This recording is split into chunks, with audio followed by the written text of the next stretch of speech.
You're listening to Better Fishing with Two Bald Biologists, sponsored by the North Carolina Wildlife Resources Commission. I'm Corey Oakley, the Assistant Chief of Fisheries Management for the Inland Fisheries Division. And I'm Ben Ricks, Coastal Region Fisheries Supervisor. We are fisheries biologists who are avid anglers. We want to link the work we do as biologists to your fishing. Our goal in this podcast is to use the information we have as an agency to help you catch more fish and learn about our state's great aquatic natural resources.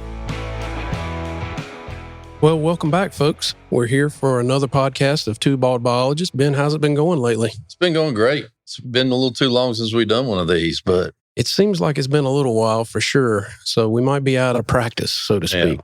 Yeah, bear with us. Yeah, but once again, welcome back. And we've been just really floored by all the responses we've gotten from you folks out in listening land.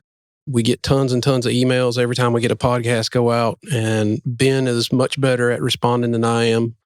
And that's because Ben gets the emails first, and so he jumps and cuts me off. Yeah, a lot of great emails, a lot of good interest. There was one guy I think he wrote me an email in German. I regret that I could not respond back to yours. Well, we might be able to get it translated. See what we can do. But if just for all the other listeners out there, we speak English. I would prefer English is the medium. English is hard enough for us. So. Yeah, barely got that one figured out. Yeah, we barely got that one figured out. Well, today we're going to talk about pond management. We get a lot of questions about pond management. Our biologists get a lot of questions weekly about pond management in North Carolina. And today we took a field trip and came basically to the Sandhills, to the heart of North Carolina.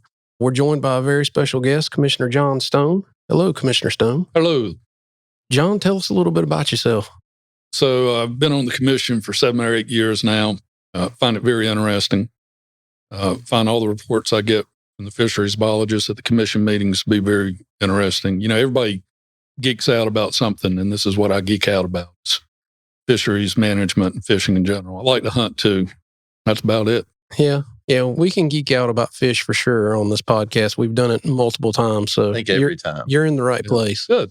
Welcome. But yeah, let people know what the commissioners do. We have 19 commissioners that are on our board, and they basically set all the rules and regulations and oversee what the Wildlife Commission does on a daily basis. They're appointed by basically politicians throughout the state of North Carolina, both the governor and the legislature. And I will say, having now been an assistant chief of fisheries, I get to know the commissioners a lot better now and more on a one-on-one basis. And all of them are very passionate about our outdoors and about hunting and fishing in North Carolina. Commissioner Stone is our chairman of our fisheries committee for our commission. He's very passionate about fishing. We've talked about fishing all day as we've been on his property and fished some of his ponds and learned about pond management with him. But he fishes all over the place. He likes to trout fish in the mountains and smallmouth bass fish and all kinds of things. I love smallmouth bass fish. I'm already looking forward to your podcast next year when you do that show. Yeah. I had never really smallmouth bass fished until probably the last 3 or 4 years and taken several trips doing smallmouth bass stuff. And they are a blast to catch for sure. Yeah, absolutely. They have no give up. That's what I tell people. Like, they don't want to give up. When they're coming towards the boat or coming towards the shore, they do not want to stop fighting. And they're pretty willing takers on the fly rod too. Yeah. Makes it fun. Yeah. Very aggressive as far as bass go. Yeah, they're aggressive. Yeah. Them and spotted bass, they're really aggressive fish for sure. Yeah, but I do a lot of fishing, and I do try to travel around, fish different parts of the country. But the nice thing about a farm pond is it's in your backyard. That's right. So you get home from work and you look out the window and see some nervous water, grab your rod and head down and fish for an hour or two. Yeah. So, John, if you don't mind telling me, just in your opinion, and maybe we'll go around the table and each person gets a try, but why are ponds so interesting to you? Well, you know, the great thing about ponds is most of them aren't real large. So I used to think I wanted to have like a 20-acre pond, but I don't. I have several smaller ponds, but they're small enough where you have a lot of control over the environment. Yeah, you can stock them with what you want. You can lime and fertilize and manage it just as intensely or as casually as you want to. You know, you don't have to be a good fisherman if you're a good pond manager. You know, you get enough fish in there, you're going to catch them. Just depends on how much you want to put in resources. When we were riding around today, I didn't plant my dove field this year because I couldn't get the guy to plant it. I've never done great with sunflowers, but I think about how much money I spent on all that. And I'd rather just put that in my pond where I know I can get results and I can enjoy it later on. You know what I just heard? Fish are better. That's what I heard. Fish are better. Fish are better than Fish are- sunflowers. Than sunflowers or doves. Yeah. But, I'll probably get hate mail over that. We're about to get a bunch of. Well, the season lasts a lot longer. You And can the fish a lot longer. You can fish. Yeah, You can fish yeah. her around. Yeah, most people hunt doves for about a week or so. Yeah, a day. Yeah. Most people hunt doves for a Most- day. yeah. If you have dove complaints, please send them to Corey Oakley. Yeah, don't send them to two ball biologists. Ben doesn't want to answer it. So for me, both my granddaddies had ponds. And so I grew up, when I went to see my grandparents, I'd fish the pond. And to be honest, as a kid, why I wanted to see my grandparents was so I could go fish the pond. Yeah. And so I really cut my teeth as an angler and really first learned how to fish on my own by fishing ponds. And so for me, it's a very nostalgic thing when I'm working on a pond or fishing on a pond now. It just kind of takes me back to my childhood. The other thing is I did a lot of work on doing technical guidance for pond owners as a fish biologist fresh out of college. So I've seen and done a lot of stuff with ponds, and kind of like Commissioner Stone said, they're fairly easy to manipulate. It's a lot easier to manipulate a pond than it is a 100,000 acre lake, with a lot of different variables at play. So with fewer variables, you can really force it. But really, I think why they're so interesting to me is it goes back to my childhood and how I want to help people. When a guy calls me about his pond, he's like, yeah, I'm just trying to get my grandkids to have some fish to catch. I'm like, okay, what can I do to help you? So it hits a chord with me for sure. Yeah, for me, I grew up on the coastal plain where we don't have ponds, or we don't have very many of them unless they dug a highway out and there's a pond because they used the dirt for a highway. So I really didn't get into pond management until I came into the Piedmont and went to school at NC State and basically learned from a professor there. His name was Rich Noble, who just knew everything in and out about a pond and about fish management in a pond. And so I learned a lot there. And what's great about it from a fish biologist perspective is that you can basically manipulate it, change it, do different things, grow different fish. It doesn't have to be, you can make it whatever you want to make it. It's an experiment. And from a biologist perspective, that's the cool thing about it. Like, I can tell you to do so. You said this earlier today, Ben, while we were fishing. I can tell you to do something on your pond, and a year and a half from now, it's probably going to be right.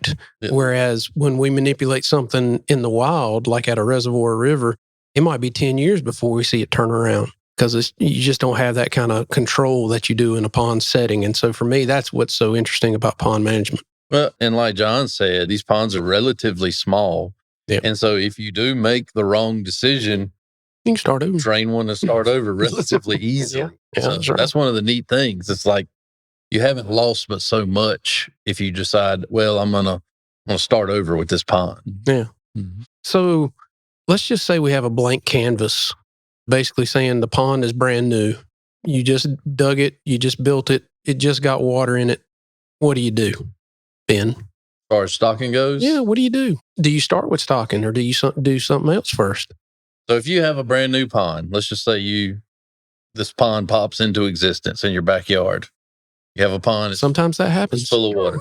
Pond fairy comes by, Pond fairy drops comes a- by. drops a pond in your backyard. It really just depends on what your goals are and what you want. It's no different than a field or yard or anything. You have to decide what you want if you're going to manage it accordingly.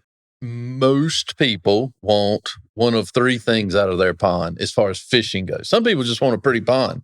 If that's the case, They just want to look at water. put a water fountain out there. Yep. Don't worry about any fish and enjoy your scenic. There's no reason to have fish if you don't want to fish for them. Yeah. That's right. So, some people just want a pretty pond or want to know that there's fish in it, but don't really want to fish it. Buy some fish, toss them in, and walk away from it and enjoy it, Yeah. Other people want a pond. John's right there with him. He wants a pond, has an idea in the back of his head when it gets going, right? Yeah. So I'll have guys that'll come and fish with me and we'll go out and have a good day. And they'll say, my pond just doesn't fish as good as yours. And I'll say, well, how are you managing it? And they don't manage it. They would treat it like they do their deer food plots and give it as much attention as they do that. And they'd have a lot of fish. But I think it's a pretty rare pond where that just happens, where the pond fairy gives you a bunch of fish when they give you the pond.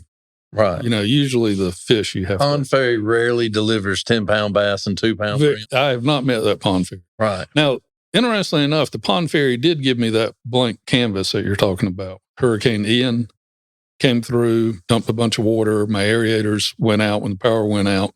So huge fish kill. So that pretty much is a do-over there. So I'd be interested. You've seen that pond to see. I've got an idea of what I'm going to do there, but I'd be interested to hear what you guys think I should do as far as stocking. So there's many, let's say we're going to stock a pond. There's a lot of different avenues to take, but probably one of the textbook recipes is going to be go with bluegills, largemouth bass, and that ratio. You can put catfish in a pond. A lot of people think you need catfish in a pond. You don't need them. There's no biological need for catfish. The reason to put catfish in your pond is because you would like to catch catfish. And if you would like to catch catfish, well, then you had better put them in your pond.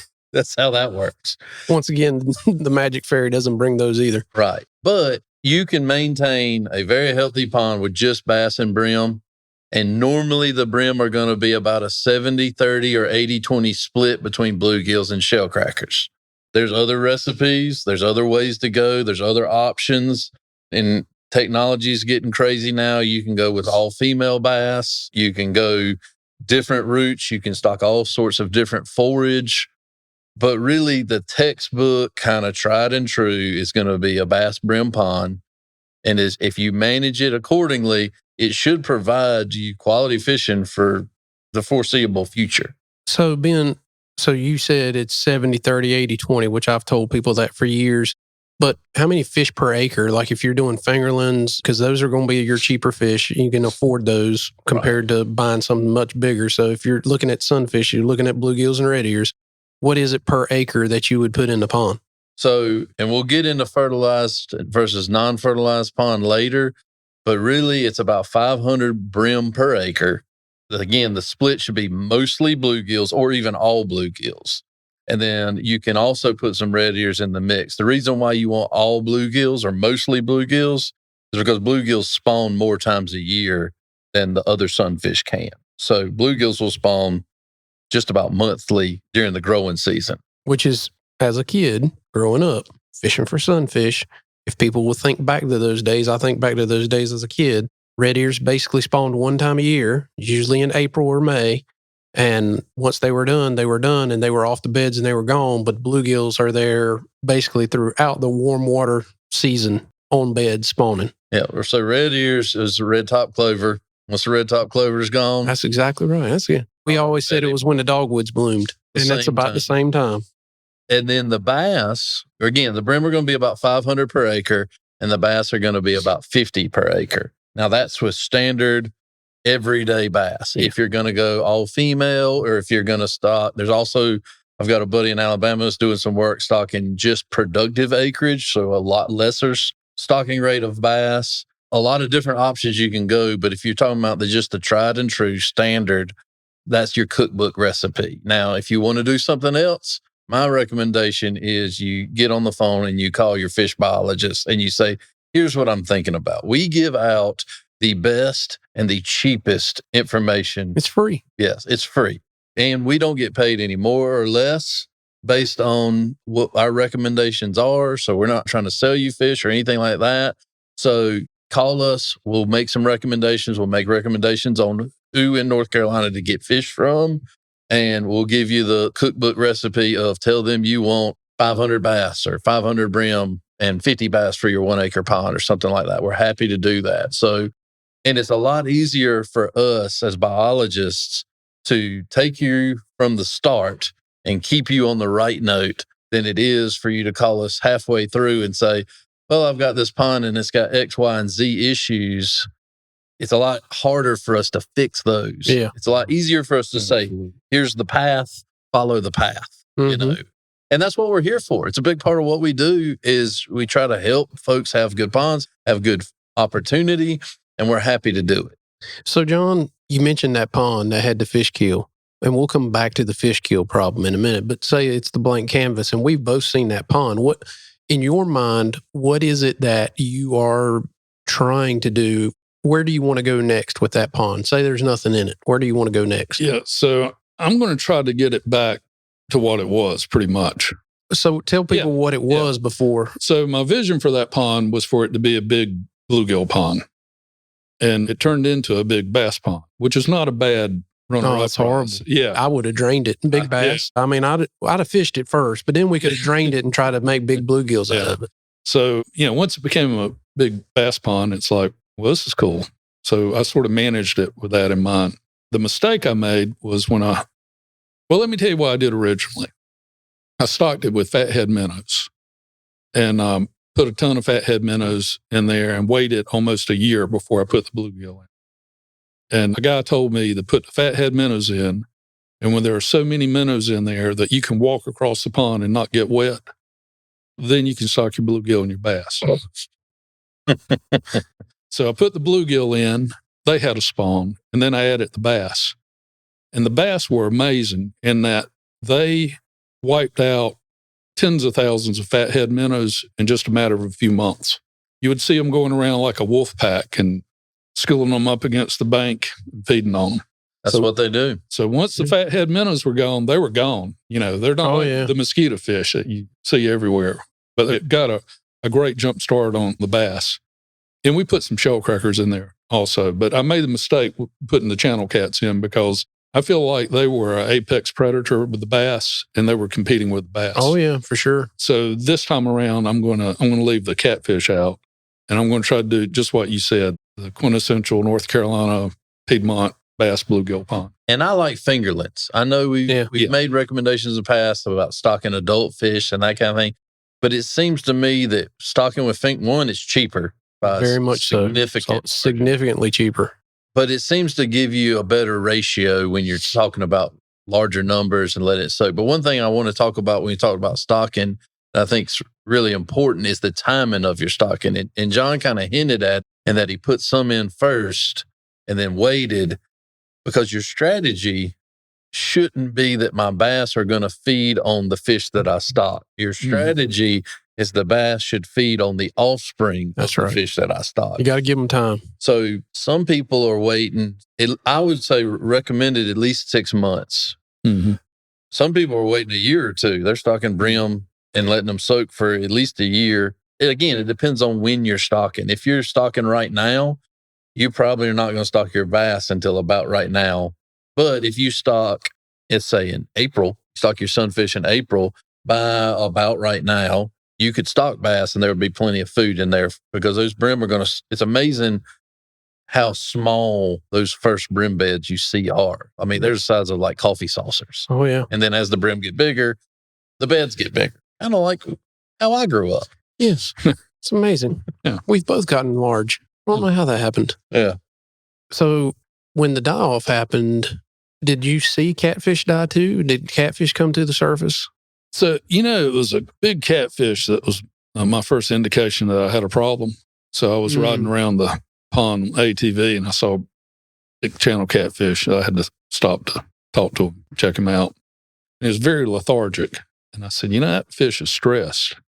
And then I started looking around and there were dead bluegill on the bottom. And I said, uh-oh. A couple of days later, everything started floating to the top. It had to have been the hurricane. Between the water that got dumped, the wind, and my aerators losing power. So I was hoping, I've always heard, maybe you can tell me if this is true, that when you have a fish kill from a turnover like that, it affects the biggest fish first. It does. They have a higher oxygen demand. So I was seeing big bass, big bluegill, which was a heartbreaker, but I said, well, my small fish will survive. And then I started seeing small bluegill, small bass. And, and catfish are pretty tough, and they went belly up. So I think I literally have one fish in there at this point. So did you see any fish like alive, but like right on the surface or right on the bank? No. Okay. Because sometimes that happens, and those fish are really just at that water-air interface. There's a little bit more oxygen. I think the catfish may have actually been doing that because I've never seen one shallow there. That's what got my attention. Right. What's he doing over here?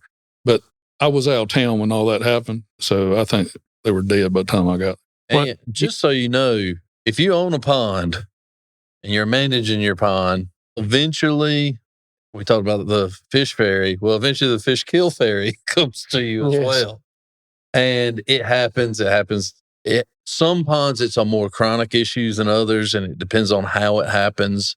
But eventually, it seems like it chases us all down at some point. And it even happens through storms in some of our public waters as well. So, Yeah, when I was working in District 5 as a biologist, that was the most common pond call I got and it was usually September, October. Basically, to give you a rundown of limnology, which is a fancy word for how ponds and lakes set up over time and how it all works. It's all water issues that are involved in that. But anyway, they get stratified. These ponds get stratified, particularly in the Piedmont, they get stratified, which means there's hot water at the top, cold water at the bottom, and it stays that way throughout the summer. It stays these layers of water. And everybody, we've talked about this on the podcast before, you know it. If you go in your pond, you know it because it's hot at the top and your feet are cold. feet are cold. And so that's what's happening. And that cold water, as time goes on, gets less and less oxygen in the water.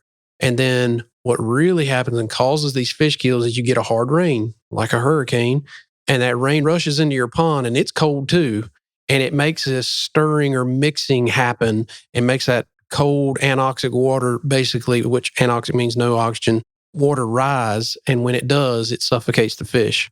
And sometimes it happens in pockets in a pond. And so fish can move out of those pockets and get away from it. And you won't have a massive fish kill. And sometimes it wipes the entire pond out, like it's happened to you, John. Just wipes the whole pond out. And there's really nothing you can do at that point. It normally doesn't happen in, say, large ponds. Like No. 7 to 10 acres, you're probably going to be fine. Yeah. If you're 3 acres and less, it could probably happen. Yeah. And like you said, I had landowners in District 5. It was like every 2 to 3 years, they would lose their pond because their pond was just set up perfect for it. And so some ponds are more susceptible to it than others. And you'll find that out as you go along, that some ponds will do it a lot quicker. So that pond, I had 2 aerators running in it because I knew it was sort of artificial situation. It was deep. There were a lot of fish in there. So we were aerating, trying to keep the water from stratifying. My wife said, maybe we need to put that on the generator or get a backup battery or something. My initial reaction was, I don't know. We don't have to go through all that work for all that trouble for the pond. Doesn't happen all that often. But I showed you the pictures of the dead fish. Oh, yeah. There's thousands of dollars worth of fish in that pond that I lost. So maybe a backup battery would be a prudent investment. So, and what happens most of the time when these fish kills happen, it normally happens at night and you wake up in the morning and you see a bunch of white bellies and you think that it's, it looks awful. It looks terrible. And it is, It can smell terrible. The only people that enjoy it are not people. They're raccoons and buzzards and coyotes and other scavengers. Yep. But to be honest, rarely ever is it a complete and total fish kill. So what I tell folks a lot of times when they have it is wait about 6 months and see what happens, see what you see. Then you can make a judgment call about what you need to do. Because a lot of times these fish, it's just like Jurassic Park. Sometimes Mother Nature finds a way and there's always a few fish that eke it out. And sometimes it's more than just a few fish that eke it out. There's a pocket in there that you didn't know about that had decent water or whatever, and it's not a complete kill. Well, it's just like what we talked about on the previous podcast with catfish. We talked about the fish kill that was in Contentney Creek. Everybody thinks, oh, everything's gone. Well, no, if you just give it time, you'll be surprised that there are fish that survived it and will reproduce and do the same things over again and replenish your pond. So, you can always jumpstart it, your pond in particular. You can jumpstart it if you want to by going back and stocking stuff, but you got to be careful about that too if there's a lot of fish left over. Right. Yeah, you don't want to stock fish on top of fish in most instances because, fish are an investment that you have to make, but they're a lot bigger of an investment if they're fish feed for the fish that are in your pond. At that point, it's like, buying Snicker bars. Yeah, if you got 14-inch bass running around and you go buy 2-inch bass and dump them in the pond, you just fed your 14-inch bass 2-inch bass. Right. And that's why I like the fathead minnows. I feel like they're easier for the bass to catch. So they'll feed on them and give the bluegills some relief for a period of time. And a lot of people recommend fathead minnows, and there's nothing, I don't think they really cause any real problems as far as pond management goes. But in all honesty, I've got a 10.5 pound bass and an 11-pound bass on my wall that came out of a straight bass brim pond. And so they can, again, to me, it's every time I add a species, I relinquish a little bit of control. And so by keeping it simple, I can keep my thumbs on things really well. Again, all your fad minnows are going to do, they're going to, as you said, John, they're going to get gobbled up. And so if you need the bass to have a little bit of food, maybe it's not a bad plan, especially getting that jump start like you did first thing out of the gate. But I also talk to pond owners that are putting fathead minnows in their pond annually. And again, if your brim are healthy, they should be able to support the bass otherwise. Let me ask you this, because when you think of fathead minnows, I think of mosquito fish. Mosquito fish, will they prey on the eggs? Not to my knowledge. So that's not a problem. No. Good. No, in fact, if you have bass in a pond or not based on the number of mosquito fish you see and how those mosquito fish are behaving. If those mosquito fish are swimming way out off the banks, there's no bass there. If there's just a few mosquito fish and they're staying tight to the cover and tight to the shoreline, that's probably a sign that there's bass around. Fish act differently when there's no predator around versus when they're eating. That's interesting. So let's talk for a minute. We talked about species and how to stock and kind of the cookbook recipe. But John, you've got some interesting stuff going on. So why don't we talk a little bit about that? And maybe I'll talk about kind of from the textbook side of things. You live right here near your pond, so you're able to dote on them a lot more and really intensely manage them than, say, somebody who's got a pond on his hunting land or something like that. Mm-hmm. So let's talk a little bit about some of the different things you've tried. And then there's definitely some things that I want to talk about that are no-goes. So no, I like that word. I do dote on my ponds. I used to dote on my children, but they moved away. So now I dote on my ponds. Got to dote on something. You got to geek out on something. That's right. So some of the ponds don't have a lot of flow. There's, it's just whatever rain runoff they get. And those ponds, the first thing I do is lime them, just like agricultural fields. You get more bang for your buck out of lime than anything. And then we look at fertilizing. The big pond, which had that real robust stream going through it, I don't bother to lime or fertilize it because there's such a turnover of water. I just don't think it would be beneficial. I don't think it would keep the fertilization in there. The biggest thing is, occasionally you need to take some fish out. And when it comes to bass, that's sort of a sin for a lot of people. But if you want to manage for big bass, you can't have a bunch of bass. I haven't been able to have a pond that had a lot of bass, and everybody likes to catch 2 and 3 pound bass, and had a lot of big bass. So it seems like you have to go in one direction or the other. But we've experimented with some of them. I have an old bluegill pond. Much to my surprise, they have not stunned it. You think you'd have 1,000 little bluegill in there. We didn't fish that one today. That was the one up on top of the hill. But, they're all healthy, big, nice bluegill. We have some hybrid bluegill ponds, which are kind of neat just because of the hybridization, you get that hybrid vigor. And they seem to be more aggressive. But, as we saw today, a lot of them had a crossback to green sunfish. So I need to do some management of that pond. The one thing I haven't done is like a pure catfish pond. Like if you want to feed, you want to take catfish out, consume 2 or 3 pounds. I know guys that do that. I just hadn't gone in that direction. So one of the interesting things, and John's had it, we've seen it. He's showed it to us. He's got an all bluegill pond right now. And normally that's not something we would recommend, right, Corey? No. And that's the cool thing about ponds is you can do whatever you want to do. It doesn't matter if we recommend it or not. Yeah, you can tell us, stick it in our ear. It's your pond. It's your pond. You make it whatever you want. We're just giving you advice. And our advice is based on kind of the average. There's always an anomaly. There's always an outlier. There's always a guy who can say, well, I had a pond and I did it this way and it worked out.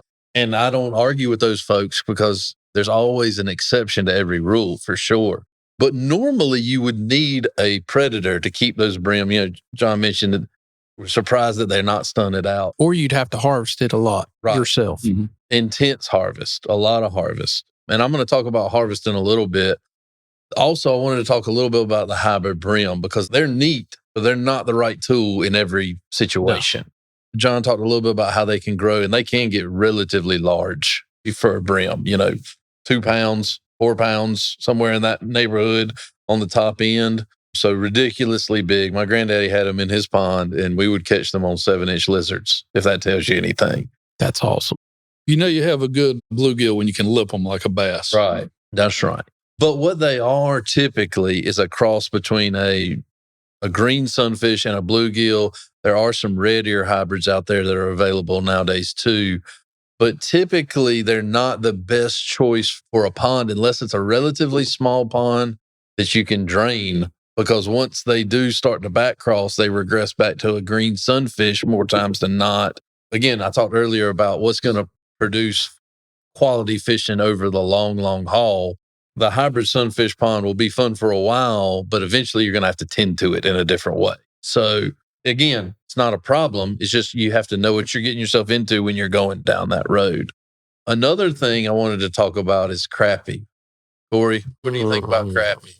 Other than they're delicious when we catch them in the reservoirs. Well, they're delicious to eat, but they are probably the toughest species, in my opinion, to manage in a pond. If I was giving advice to a landowner who was trying to stock a pond, I would definitely 100% tell them, do not put crappie in a pond. I mean, that was my take-home message when I worked in the district. And it all comes down to their ability to reproduce in very large numbers, which we've covered on the podcast before. They just really can out-reproduce the effort you can give to them to harvest them out. And so basically they stunt out the pond. They consume a lot of your resources that would be going to other fish like bass or to your bluegills. And so you end up with just a bunch of 3, 4, 5-inch crappie in a pond. All your brim fried. Oh, yeah. All your bass fried. Yeah, they're crushing your recruitment on your young of the year of all the other species you have. But I have somebody say, hey, man, I can catch just huge crappie out of a pond. Yep, you're right. Congratulations. John, you've got crappie in one of your ponds, right? Yeah, they're in the big pond. Which is a little different. It's bigger and it's flow through. So you got current going through it all the time. It's almost like an embayment of a creek. It's a very natural setting kind of thing. And that's a little different. And Corey's right. There's somebody right now who's listening to us saying, he's a liar. There's a pond down the street that's got crappie in it, and we catch 3-pounders out of it, and he doesn't know what he's talking about. And the exception to that rule, and it's almost the exception without fail, is a very old pond, like a beaver pond, just like an embayment on a creek, just something that's got a fairly amount of flow, but it's old as Methuselah. It's got chain pickerel in it. It's got a whole host of different species. And that's kind of what John has. I would say that pond's probably the oldest one on your property. It is. You're exactly right. I think that's exactly what's going on there because there's so many predators in there. There's a pickerel, which is an apex predator. Right. There's bass. Those bass we caught today were the size where they're just eating machines, right? You know, they're cruising around trying to eat all the time. There's channel catfish in there. There's bluegill, crappie. But I think they tend to be bigger bluegill. And I think that there's so many predators there, they just eat everything that's little. So a little crappie gets snacked on. But so it's not really what we as fisheries biologists would call a balanced pond, but it's like a wild pond. Yeah. And those can have some crappie, and sometimes they can have very good crappie populations in them. So to me, that has been the one exception to crappie, and you cannot make that happen. Like you can't say, I'm going to make this situation occur. It's like, it's just probably the pond has to be at least 50 years old and it starts to find its own place in the world, you know? And, you know, I would tell somebody if they're listening and they go, oh, my pond is exactly what Corey described of still don't stock crappie. 2 to 3 inch crappies. No, the 2 to 3 inch crappies, the other situation, I'd tell them to drain the stupid thing and start over. I mean, there's really no fixing that without just a complete overhaul of the system. There's been a little bit of work on stocking predators, but the jury's really still out. The jury's out on it. I mean, there's maybe some options on predators, but really and truly, once crappie have taken hold and have gotten to a point where you're basically got 3 to 5 inch crappie and that's all you ever see, and you really don't see anything else, maybe there's a 1 8-incher every once in a while, that's hard to overcome because there's so many of them. They're basically spawning at 3 inches and they're just so prolific. You just can't get rid of them. And so my suggestion is pull the standpipe on that thing and let's start over. There's one other thing we don't need to put in a pond, and that is a flathead catfish. If you have a 3-acre pond and you put a flathead catfish in it, in 3 years, and you drain it, you'll have no fish and a 60-pound flathead catfish in the bottom of your pond. Yep. They will eat everything. Yep. With impunity. Yeah, I wouldn't suggest flatheads. I wouldn't suggest blue cats. A lot of people will go out to the lake or to the river and catch, these really large apex predator catfish and bring them back to their pond and put them in there. And they'll just wreak havoc in your own pond. Not to mention, we really would like for you not to move those species around. Right. So we've talked about the don'ts for a minute now. Let's talk about the do's. John, you got feeders on your ponds. What do you think about fish feeders? I think it's the best bang for your buck that you can get, really. And if you want like really fast results, it concentrates the fish by the fish feeder. You're probably going to be more successful than fishing away from the fish feeder. So we use them to feed the basis for the pond, the bluegill, and we let the bluegill be the prey for the bass. So we're creating the food chain. Some of the ponds had that plankton bloom, which we intentionally try to get that in the ponds, but you can't get it in the ponds that have tremendous water flow here. The water's so acidic in the sand hills. So we try to get the plankton bloom going. I like to feed. I like to use the fish feeders because if I'm busy and I can't feed by hand, I know that that's going to happen. But it's also expensive. And you have a pond problem when you start buying fish chow by the pallet. Mm-hmm. Yes. The first step to recovery is admitting you have a problem. I've got a problem. I'm there. I absolutely have a problem. Pond addict. Yeah. And that'd be a good T-shirt, the pond addict. There you go. But, I don't put feeders on all the ponds just because of the costs. And plus, they're different. Sort of changes the personality of the pond. And ponds have personalities, like your kids. You have plans for them and you want them to do certain things. But when they grow up, they're going to be what they're going to be. And your ponds are the same way. You can plan on it being a big bluegill pond, but at some point, that pond decides what it's going to be. And unless you're willing to poison it and start over, which is hard for me to do because you've got all that energy and all those resources in there. And you do all this effort to try to grow fish, and then you got to kill them, start over. That's a traumatic thing for me. Sure. Oh, yeah. So you just kind of go, like I said earlier, my mistake was I had a big bass pond. That's a pretty good mistake when I'm trying to have a big bluegill pond. That's not a bad runner-up price. Yeah, I agree. That's just horrible to have big bass in a pond. I tell people right regular that if they have 9 and 10 pound bass in their pond and they're not happy, that they can call me and I will fish their pond for them. Yep. So, yes. Well, the state record bass was caught in a farm pond. all right. It's a pretty old record. Like I told you earlier, my theory is every farm pond I've ever fished seems like it has one big bass in it. It has one dominant bass that gets the best habitat, runs all the other fish off, and they do really well. So you've mentioned liming a couple times, and some people may not understand what we're talking about when it comes to that. Talk a little bit about liming if you don't mind. Sure.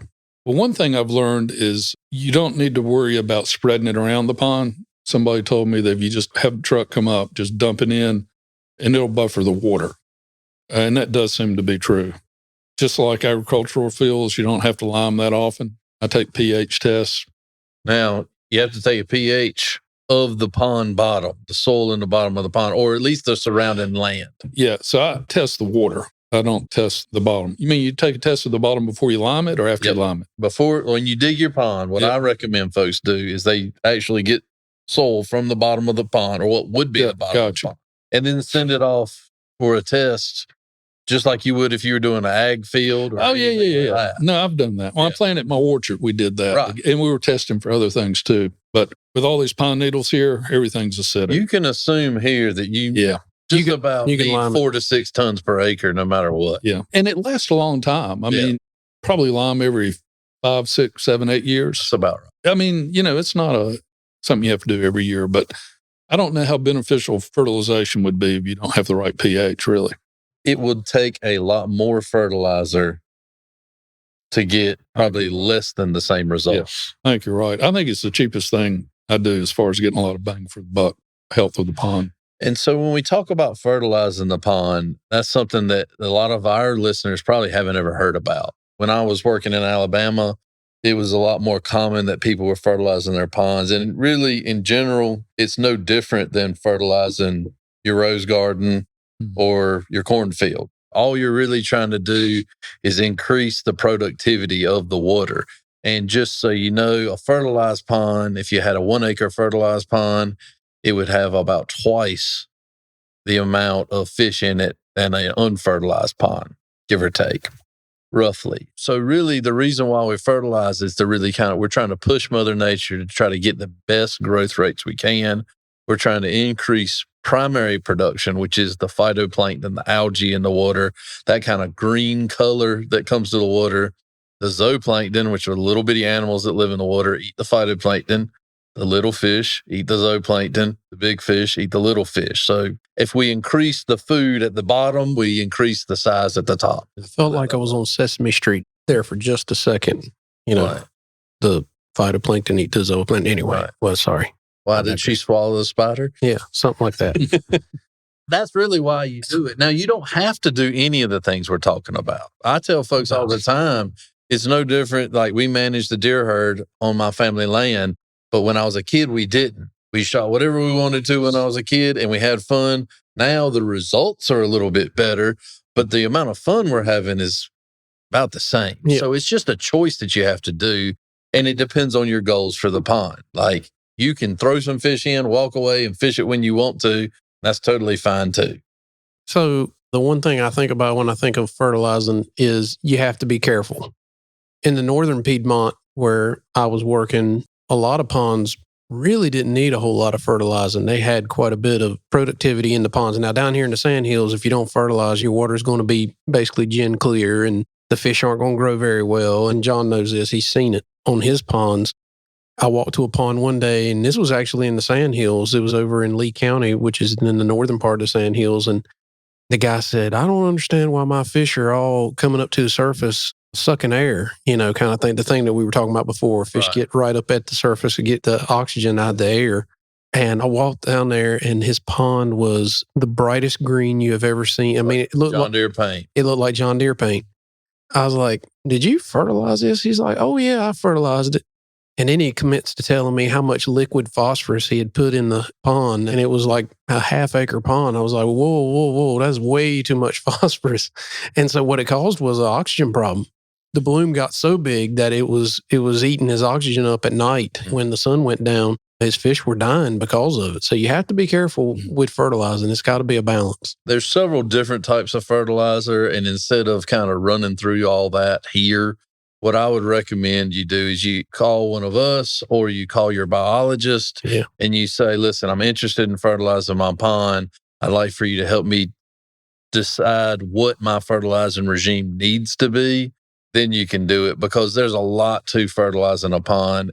And really, my advice is, if you're working on a pond, or really any property in general, you need to spend at least one more day a year fishing it than you do working on it. If all you're doing is working and you're not enjoying it, you probably need to tone back on what you're doing. Yeah. So one more thing, structure. Let's talk about structure for a minute, Corey. Do fish like structure? Fish like structure. They like to hide. They like to feed around it. They like to do everything around structure. I mean, we spend tons and tons of money every year in reservoirs providing structure for fish. One, it congregates them. That's one thing. So it's the chicken or the egg kind of argument. Is it providing cover where anglers can go catch them, or is it providing cover because they want to utilize it? And I would say it's both. Some fish use it to spawn around, depending on what kind of structure it is. Some fish use to feed around. Bass in particular love to feed around structure, and crappie do too, because the little fish will get around the structure because they like it as a hiding place. And then the bass and the crappie will just kind of hang off of that structure. And then when the little fish make the mistake of coming out a little too far away, basically bass and crappie are kind of ambush predators, and they'll pounce on it. And so there's all kinds of structures you can get. You can use natural structure. You can use bamboo and cane, and some people use old Christmas trees, but a lot of those natural structures, you're going to have to refresh them. They're going to decay over a period of time. Some decay faster. The cane piles last quite a while. But, like your evergreen trees, they basically last about 2 years, and you'll probably be needing to put them back out. Or you can go into the manufactured structures where there's these artificial structures that are made out of PVC. They'll last a long time. As long as they don't collapse, they'll last quite a bit. And once the artificial structure gets what we call periphyton on it and gets some good growth on the structure itself, and the fish kind of take to it, which doesn't take very long in a fertilized situation. It doesn't take long at all. those structures will last quite a long time and we'll produce fish off of them. We have lots and lots of sonar images of structures that where we've done work and research on structures of what works and what doesn't. And my take home to people is if you build it, it's kind of like Field of Dreams. If you build it, they'll come. They'll pretty much utilize it. They'll utilize anything that they can hide or feed off of. If a pond is irregular shaped or if a pond has crooks and crannies and that kind of thing, I mean, structure is always important, but it's not as important. Where I've found structure to be the absolute most important is when you have a pond that's shaped like a bowl. Yeah, when it's a bathtub. And it has nothing on the shoreline. That's exactly it's right. clean. It looks great. But from a fish standpoint, It's like, what do I do? It's hard to exist as a brim. At that point, the bass actually have a huge advantage over. And it's also harder to manage your pond when it's like that because you'll be looking around going, okay, I got a bunch, well, not a bunch, but I have 20 bluegill that weigh 2 pounds, but then I don't have any other bluegill in the pond. And it's because the bass are and the bass are growing pretty good, but then the bass are going to stop growing too because there's no reproduction in the pond because they've eaten themselves out. They've eaten themselves out of what they have. So structure is very important. Yeah, if it's a bathtub, it's a great point, Ben. If it's a bathtub, you're going to have to do something. Some of the ponds that I've checked over the years that had some chronic issues that were hard to get a handle of, in the end, it was a structure. They needed structure to fix the problem. Yeah, so the old bluegill pond that hasn't overpopulated, I intentionally have no structure whatsoever in that. Mm-hmm. I mean, it's as smooth as a bathtub in the bottom. And my thinking was that, bluegill eat a lot of bluegill. So I think the bigger bluegill are feeding on the fry because that's what's in there. They got to eat something. They got to eat, right, exactly. And since there's no structure, those smaller fish can't hide till they get to the size where they can't be consumed by a bluegill. So I think that's what's going on there. But we might need to get fish out before y'all leave today. That's probably the best. But when you said that about your pond, that there were no predators in it, but there were very large bluegill, I'm like, man, that's a weird situation. That hardly ever happens. Usually what will end up happening is a predator will get in there just by chance and it will start consuming fish. But generally what you end up with is 2 to 3 inch bluegill because they just keep reproducing and overpopulating. And those 2 to 3 inch bluegill eat themselves out of house and home. Yeah, they'll eat themselves these out are of nice bluegill. But the good news about that is the worst case scenario for you is that will turn into a big bass pond because you can stock bass in there. Right. And if it does stun out, you can stock bass on top of that and the bass will. Yeah. So I don't think I'll ever do all female bass. So the crazy thing about all female bass is we've used the analogy Jurassic Park several times is it seems like no matter what, nature finds a way. And so when you go the all female bass route, all it takes is one male bass. and it's over. And now you have reproduction in your pond and you don't have that control that you did have. But getting back to your all brim pond, as far as a problem to have, a forage dense pond, if it doesn't work itself out, and I'll be interested like in the next 2 to 3 years to see what direction that pond goes. But if it does go stunted brim anyway, or brim crowded as we might call it, well, then you have an opportunity to put some bass in there and get fantastic bass growth rates. So again, and if that doesn't suit you, I'll come fish your Still not a bad runner-up prize, right? Right, exactly. So the one thing that I want to talk about, and I talk to folks about this all the time, and if you're not going to do any of these things, harvest is a very important thing for me. It's critical. I'm not really as worried about brim harvest unless you're in a situation where you have all brim, because then you're acting as the predator yourself. But in a typical bass brim situation, I'm more interested in your bass harvest. And I'm more interested in how that's done. Because if you can keep your bass population healthy, the bass will take care of the brim for you, really. And what you're really wanting is everybody's fished a pond in the middle of a cow pasture somewhere that had a bunch of 12-inch bass, and that was it. And basically, that's a stunted out bass population that's never had any harvest. Those bass could be anywhere between 1 and 9 years old, and they're all the same length. And they're long, they're kind of snaky looking and big head, big eyes. Right. Skinny body. Yeah. And they're starving to death is what they are. Yep. They are. And that can be fun because there are a lot of eager Oh yeah, there's a lot of mouths to feed down there, and Eager they'll be fishing crushing can be good. baits usually. Yeah. They'll hit whatever you throw in there because they've eaten everything else in the lake. Yeah, but that's all you'll get. But you're not going to catch a 10-pound bass out of there most times, except for maybe there's, like you said earlier, There'll be one. there's one that kind of outgrew and it started eating the stunted bass. Yeah. You know? But really, when we're talking about managing for the pond, what I'd like to see most folks do in a private pond, if you're not fertilizing the pond, probably 15 to 20 pounds per acre per year. So that doesn't mean this weekend we're gathering all my friends and we're going to hit the quota in 8 hours. It's space it out over time.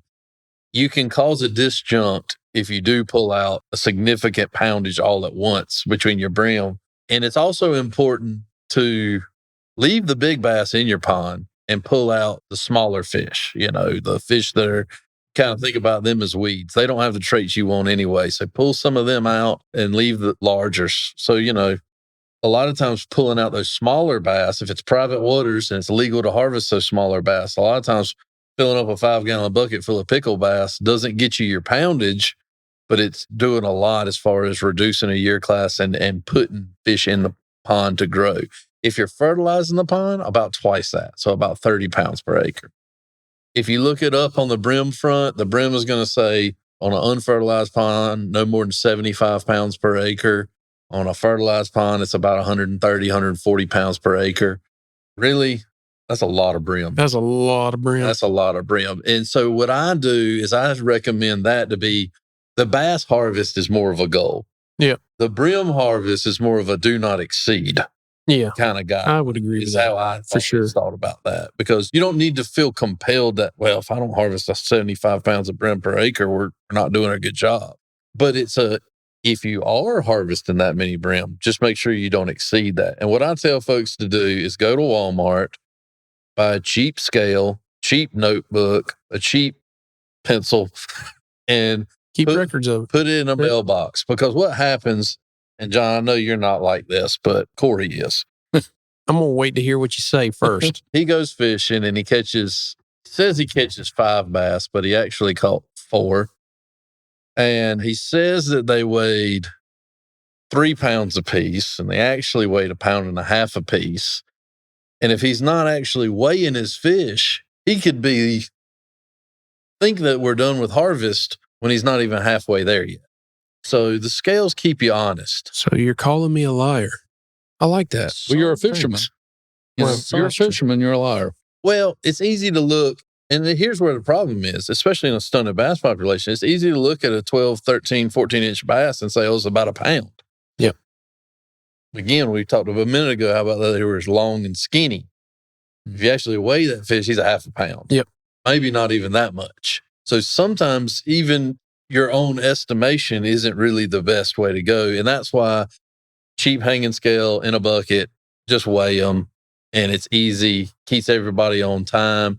And the other thing it can do is if you keep records over time and you give it to your biologist can look at that data and say, well, yeah, you're right. Your average weight has gone down about 0.5 pound over the past 5 years. Something's up. They're going to have some questions about what possibly might be leading to that. So it could be good data to help your biologist diagnose what's going on. But really harvest, if you have ponds, because there's a surplus of bass that are produced every year and they need to be cropped off and cropped back. A pond is not a cornucopia that you can just get from. There's only a certain amount of production that it can support. And without cropping those bass off, you either get numbers or you get pounds. You get the same number of pounds no matter what. You get to decide how many miles occupy that pound. Yeah, there's a top maximum amount of fish pounds that pond can grow. Right. And it depends on what you do harvest-wise and how they reproduce. And there's a lot of factors, but that'll depend on what size your fish get to become. It's the difference in having like 50 cows in a cow pasture and one really fat We've talked about that here on the podcast so many times. If there's one, there's a lot of lessons I hope anglers get, because I have to listen to myself sometimes because I have to take the same message home to myself. But you can't have, particularly in a pond, you can't have more and bigger. It just does not work. You have to thin the herd if you want to get bigger. That's right. And the thing about the scale is I've got hanging scales and I calibrate them. you'll talk to guys that say I caught a 10-pound bass and go, "Oh, where'd you weigh him?" He said, "Well, I hand weighed him," where he lifted him up to say he's 10 pounds. But I was at the feed store back during the summer, and I was walking out, and a guy came in with 2 little boys, and he said, "My son just caught a 10-pound bass. Might be a state record, might be bigger than that. Do you have a certified scale? I weigh him on, state certified scale." Guy at the feed store said, "Sure, bring him on in." So I immediately stopped because if there's a 10-pound bass, I want to see it. Yeah, I agree. exactly. So he brings them in, they have them in a tub, and they go back to weigh him. And it was a great bass, a little over 6 pounds, because most people have never seen 10-pound bass. Most people have not seen a 1-pound bluegill, and they don't really know what that is. And if you're hand weighing it or you're estimating, you really don't know what you've got. Right. It's easy to get excited and think your fish is bigger than it. I mean, I've done it. I'm saying it out of experience, not out of. It's not out of judgment. It's out of what we've done ourselves. Right. Worst thing that father did was weigh that fish. If he had thrown him back, his son could have told everybody called 10 pounds. But it helps us because if the prescription is 15 pounds per acre, 8 pounds per acre is not 15 pounds per acre. So that's why I recommend folks do that, is to make sure that they're hitting the marks that they need to hit for their goals for the year. So we get a lot of questions, Ben, when it comes to pond management. I mean, our biologists across the state commonly get all kinds of questions. I've had them range in a lot of different directions. Like you said, some people don't care a thing about fish and it's all about water quality. Some people care a lot about fish and want to know every little detail, like what we've talked about today on the podcast. So in your mind, what are some of the common questions we get from landowners when they call about their pond? So what do you run into? So one of the questions I always get is my water healthy or is my water good? And to be honest, there is no good or bad test for water. I hadn't seen that machine yet. Right. Yeah. Thumbs up, thumbs down. Yeah. In all reality, if you're seeing fish, turtles, snakes, lizards, frogs, then your water is fine and healthy. I really don't recommend people sending water samples off to get a broad spectrum test. 1, because it's expensive. And 2, if you're not looking for something specific, then you don't know what to tell the lab in question to look for. So what I would say is, to answer the question, is my water healthy? You have to look at it and say, is it supporting life? Because if it's supporting life, then the water's healthy. Yeah. Could it be better one way or the other? Maybe, maybe not. I don't know. But healthy is a very ambiguous term. But if it's supporting life, then it's probably healthy. And the same thing I get is, are my fish healthy? Again, are they growing? Are they reproducing? Unhealthy fish population has fish that are all the same size. Yeah. And a lot of people think when we talk to them about fish health, they think diseases. That's the first thing that pops in their mind. And that's not really us as fish managers. We're really not talking about that. We're talking about, is it balanced? Are the fish that we're seeing of a healthy weight? We can kind of look at a fish. Bass is a really good, you can look at a bluegill too, but a bass is a really good example. And we've talked about that today. If all of the fish that come out of your pond are 12 to 15 inches and they all weigh 3/4 of a pound to 1.5 pounds, you're not in a healthy situation when it comes to your bass population. You should have 5-pound bass and you should have 5-inch bass. That's right. Yeah. And the same thing goes for your brim population too. If to have a healthy population, you should see a full spectrum of sizes. And I think when I see that, I think this is a pond that's going to give sustainable fishing opportunities for years. Yep.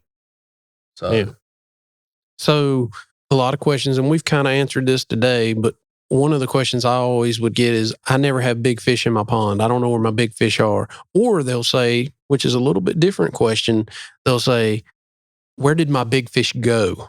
right. You know, I had big fish. Now I don't have big we were fish. catching them a month ago. We were catching, now I can't. and now I can't. So let's answer that question, because we've kind of answered if you don't have any big fish. Let's answer that question, Ben. What would you say to somebody that called you up and said, a month ago, 2 months ago, I was catching big fish and now I can't catch big fish? Well, you have to understand that fish behavior changes over time. And especially in the heat of the summertime, those fish are stressed. You know, the water temperatures in a pond in August, 90 plus degrees.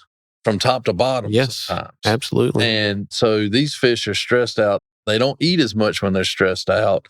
They're going to be on the bottom of the pond or in the coolest water they can find. They're just trying to maintain until they can't anymore. And maybe they get more active right at dusky dark, something like that. But during the heat of the day, they're not going to bite. You have to understand what these fish are doing and follow their movement patterns or what they're feeding on to understand what they're doing. And so you can understand how to target them. The other thing is, if you don't think you have any big fish in your pond, the best way to answer that question is to take a bluegill, put it on a hook, put it about 5 foot deep and toss it out there in the middle and wait. Yep. You'll be amazed what you might see when you do that.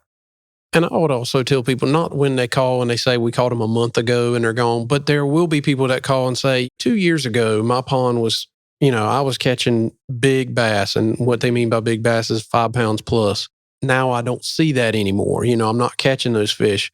The first question I'd ask them is, are you fishing it fairly regularly so that you would kind of get a grasp of whether those fish are actually there or not? But fish do age out. Fish do die just like we die. They're going to age out of the system. And so if your reproduction is bad in your pond, something's changed where your bass are not recruiting into the system and you've had this 1 year class or 2 year classes of bass that were big going through your pond, eventually they're going to age out. And if you don't have, something's happened and you're not getting reproduction, those bass will disappear over time. But it won't be the 1 month or 2 month thing. And a lot of times, especially if your pond's on a hunting camp or something and you're only there during certain times of the year, once a month, there may have been a fish kill that you missed Never saw. Completely. That's right. If you didn't live right near that pond, right, that had the fish kill, you might not have known. Months later, I never would have known about it. You would have never known about it. That's right. You would be saying, where did my big fish go? Exactly. So the thing that fish kill taught me was we carted off 1,000 fish from that pond. So whenever I was out there fishing and I wasn't catching anything, you're not even getting a bite, there were a lot of fish looking at my lure. They were looking at it. They just didn't want it. Oh, yeah. Probably every time I threw out there, some fish was looking at it and it's probably bite it. Probably shameful how many times I fished where fish were looking at my lure. Oh, yeah. Yeah. I would say every time you fish are looking at your lure. They just don't want to bite it. You caught a fair number of fish today. Yeah. But there was probably more that looked that didn't. Yeah, that's what I meant by that was we caught fish today, but there was probably a bunch of times where it just went right by a fish. Absolutely. All right. Any other questions you want to cover about pond management?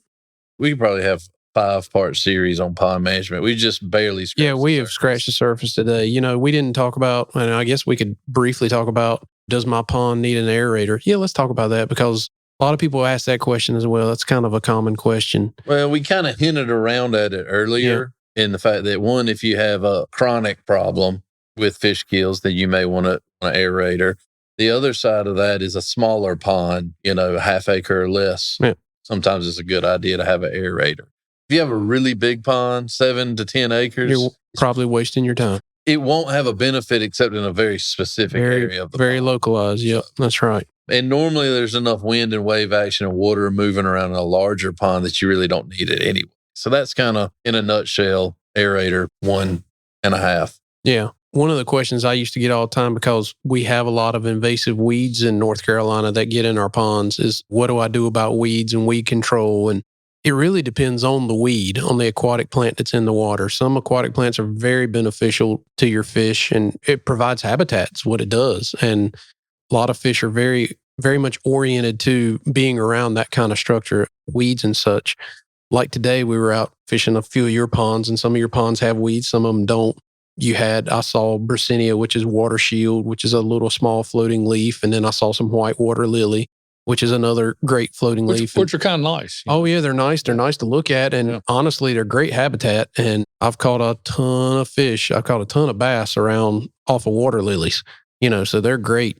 Where things get into trouble is some of these submerged aquatic vegetation like hydrilla get in your pond or elodea gets in your pond, and it can take over pretty quick and you'll get it choked out and you can't fish it. I mean, basically it's weeds from top to bottom and from front to back. And that's the call we get. It's like, I don't know what to do. My suggestion is to call us. We would be able to advise you. We'd probably look at that pond and figure out how big it is and what the actual weed is. That's the most important thing, probably right there off the bat, is you got to know what weed you have. The best thing you can do is take really good pictures of it Yep. and email it to your biologist. Yep. You can email it to me. You can email it to Yep. us. It'll be Yep. fine. We'll look That's at right. it. Too. We'll look at it. But when he says take really good pictures of it, that doesn't mean take a picture of the pond with the weed in the water. You got to get the weed out of the water, get up close and personal to the weed with the camera. Have a photo shoot. Have a photo shoot with With the weed. and then send us the photo shoot. A lot of times I'll say, hey, send me a picture of that weed and I'll try to get it identified for you and I'll get the pond. And I'm like, well, I really don't know what to tell you because all I see is water. I mean, sometimes that can help, but yeah, you're going to need some up close pictures. You got to have up close pictures. But once we get that done, and get the weed identified, because not everything is the same and handling weeds can be different based on what species it is, we can give you a pretty good idea how to get that under control. And there's certain things that grass carp will and won't eat. There's certain things that herbicides will work for and other things that other herbicides won't work for. And the take-home message is we don't want you to waste money. Exactly. If you spend money on grass carp and grass carp won't touch it, then you've just wasted a significant amount of money, and vice versa with chemicals as well. Yeah. So one thing that's really aggravating is Philomonas algae. Mm-hmm. I don't have any here by fish ponds with that. What's a good way to treat that? Copper. Copper? Something that's Typically, copper-based. Copper-based. And there's some great chelated coppers now because copper is toxic to fish as well. But some of the chelated coppers are buffered so they have, you minimize the risk. And carp fish. won't touch that stuff, will they? No. Yeah. I mean, if it's all that's in the pond and you have grass carp in there, they might work on it some, but they're not going to get a control over it. And so I brought that up to just the plant thing is because it is very complex. We could talk about plants and You have ponds for podcast upon podcast upon podcast. Absolutely. And so the real take home is contact us at the Wildlife Commission, contact your local district biologist, or contact Ben and I at Two Ball Biologists at ncwildlife.org. And we'll try to get that handled for you because I know that's a constant problem throughout the state. Yes, absolutely. Well, we've talked a lot about pond management today. We've kind of hit the highlights and we didn't get too far down in the weeds, I hope. I've really enjoyed it. John, you got anything else to say about the Wildlife Commission or about pond management or about anything? We're all ears. Earlier, you talked about how commissioners are passionate. Everybody's passionate about wildlife. Every call I get or email I get from anybody in North Carolina that has a concern about wildlife, they love it and they're passionate about it. One thing I do want to mention, and it's not just because you guys are sitting here today, but at our last Wildlife Commission meeting, Commission won another award. Is it the American Sportfish Society? No, it's the American Fisheries Society. American Fisheries Society. And the reason I remembered that was I recognized the lady when she walked in the room because she was here about 6 months ago giving you an award. Yeah, And that one was delayed presentation because of COVID. that's correct. But these are national awards. And Yeah. this one was on whirling disease and brook trout. Yep. So we did a study on better understanding whirling disease and brook trout, which is a disease that affects basically trout in our cold water streams in the mountains. And we did a project with Auburn University studying basically the processes and the genetics of whirling disease and trying to understand. And what we've really found is that whirling disease is pretty common in a lot of our waters, in our cold waters. We now understand a lot more about the processes through that project. And that was a project that our good friend Jake Rash, who you've heard on podcasts in the past, worked with a professor down at Auburn to learn more about that. And the award 6 months ago, wasn't that a Bodie Bass project? Am I remembering that correctly? No, the award was another brook trout project. It was on understanding the genetics of brook trout in the Southern Appalachians. And that was another Jake Rash project. Gotcha. 6 months prior to that, we did win an award on our hybrid bass study at Lake Norman. Yep. So Yep, which is Bodie bass. Yeah. So about every 6 months, fisheries biologists from Wildlife Commission win some national award. So yeah, because they give them out annually, and COVID has really thrown a wrench in how they give them out. But yeah, I think that was we won the 2019, 2020, and the 2022 American Fisheries Society Award for doing research. So the Wildlife Commissions as organizations got some pretty amazing employees, wildlife enforcement officers, wildlife biologists, the educators, the administrators. They're all just very dedicated, wonderful people. You know, it's the fisheries biologists that are winning an award every 6 months, national award. Well, that's what Christian we think too. Waters. They're pretty amazing. They're And pretty Corey amazing. and I really enjoy working with those amazing ones. Yeah, that's right. That's right. Yeah, I don't want to throw all our other employees under a bus, but we do like the fish division for sure. Yeah, I mean, when you start recognizing the presenter because she was just there 6 months ago giving an award, that's pretty good track record. Yeah, that is a good track record. We have great biologists and great coworkers across the state. And like you said, they're all very passionate about what they do, and they all care about our wildlife and our fish and hunting and fishing and trapping and Yep. just wildlife viewing. And so, yeah, appreciate you saying that. Absolutely. All right. So we're going to close up today with some listener questions. And the first one is from Mr. James, and he fishes the Tar River, and his brim fishing has fallen to the side. He used to be able to catch a lot. He suspects that it's the striped bass because they're staying in the river more than they used to. But his real question is, what happened to the brim in the Tar River? Okay, so first of all, there's a multi-layers to this. There is. There's a lot. So the striped bass are not doing so well in the Tar River that they can wipe out the sunfish population. And, I would agree with that. in fact, striped bass, as a general rule, they eat some sunfish, but they're more interested in shad type preys as a general rule. So while they're happy to eat a brim, I'll eat, if you wave a hot dog in front of my face long enough, I'm going to eat it. I'd rather have a hamburger. True that. However, what likely is the culprit of the brim population subsiding could be that flatheads are becoming a much more prominent predator in the Tar River. And we all know that as flatheads are introduced, the redbreast sunfish there's one of the first sunfish that gets hit first, and then they eat the other brim. And so that could be a reason why he's not seeing as many brim in the Tar River. However, we've done some surveys in the Tar River recently, and to be honest, I hate that he's not catching as many brim as he used to, but the brim populations are pretty robust in the Tar River still. So maybe he just needs to move around a little bit more, try some areas he hasn't gotten to. The Tar River is also very flashy. So at some water levels, there may be a lot of fish, and at other water levels in the exact same spot, there may not be as many. Yeah. Of our coastal rivers, it's the flashiest one we have. It goes up and up and down and down. Yep. You can walk across it most of the time. But I can tell you, we were shocking right there in downtown Tarboro, right on that park. Mm-hmm. And not too terribly long ago, and that's where I coined the term brimnasium, because there was so many brim on that stretch. And he may or may not have You can fished put that on a area. T-shirt, Brimnasium. We're going to come to the Brimnasium. Maybe the town of Tarboro needs to make a T-shirt. Yeah. Tarboro. Have a festival, the Brimnasium I Festival. like it. I like it. But yeah, so good luck. Keep moving around. There's brim out there to be had, and I hope you find them. So our next one, Mr. Willie, he sent an email, and his questions are grub worms good to fish with? John, you want to fill this one? Grubworm, you mean maggots? Yes. Or the ones you dig up, the white ones with the black heads. You know, Yeah, they're great to fish with, yeah. They particularly for bluegill. So, I had some fish food once that got wet, got molded, and the flies got in there, Mhm. and it was full of maggots. And that's like candy to bluegill. They It's love like, it. that's a bonus when I found the maggots in there. So when I used to dig worms with my granddaddy to go fish the pond, Mhm. we're coming full circle on this one.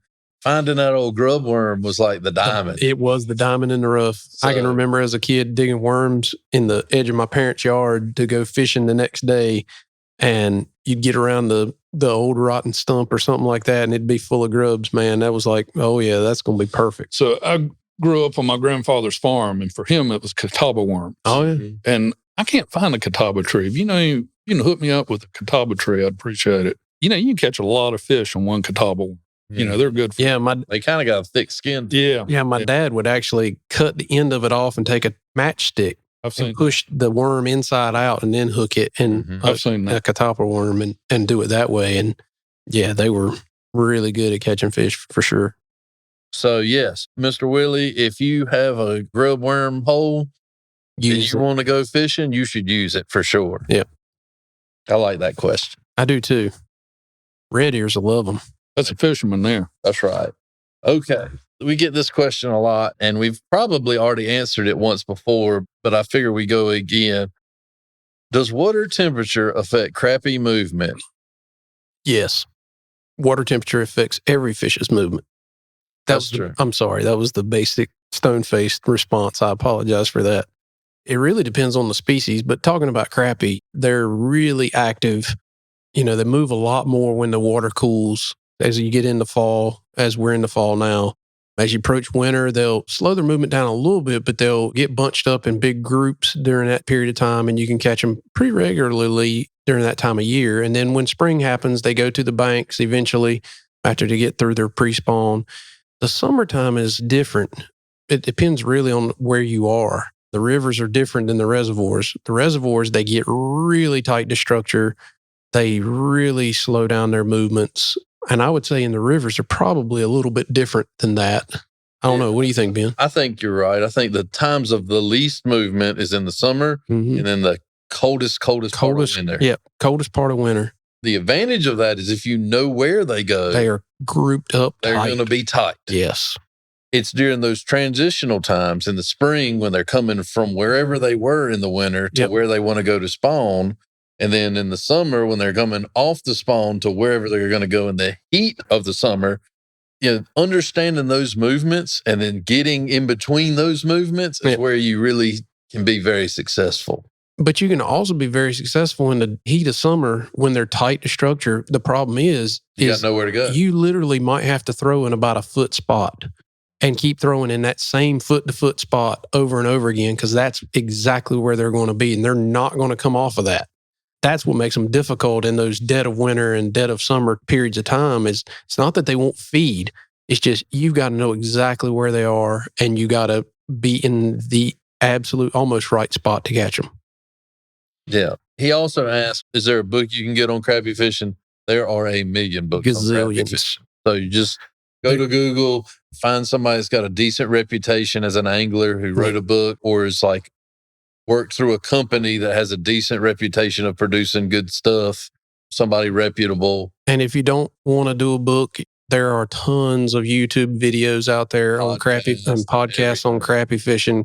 Crappie is one of the most popular sport fish in the country, particularly in the Midwest and the Southeast. There are just a lot of people that fish for crappie. So there's a lot of really great information out there if you're willing to weed through. Some of it is not very good, in my opinion, but a lot of it is pretty good.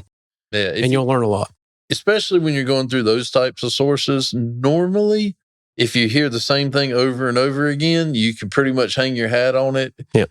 Every once in a while, there's a kind of a red herring idea that has some clout to it. But a lot of those are just individual opinions, not really based on any science or... At the end of the day, I mean, technology comes and new things happen and all that. But really in the fishing world, the things that worked 20, 30, 40 years ago still work today. Fish haven't changed all that much. We've changed, but the fish are, their behaviors and all are fairly similar. Biology of fish does not change. No, year in, it does year out. not. And that's really what this podcast is about, is trying to link those two things. Yeah. Well, this is our last podcast of the year, and I've thoroughly enjoyed. We've only done 8 this year. We're going to do 12 next year.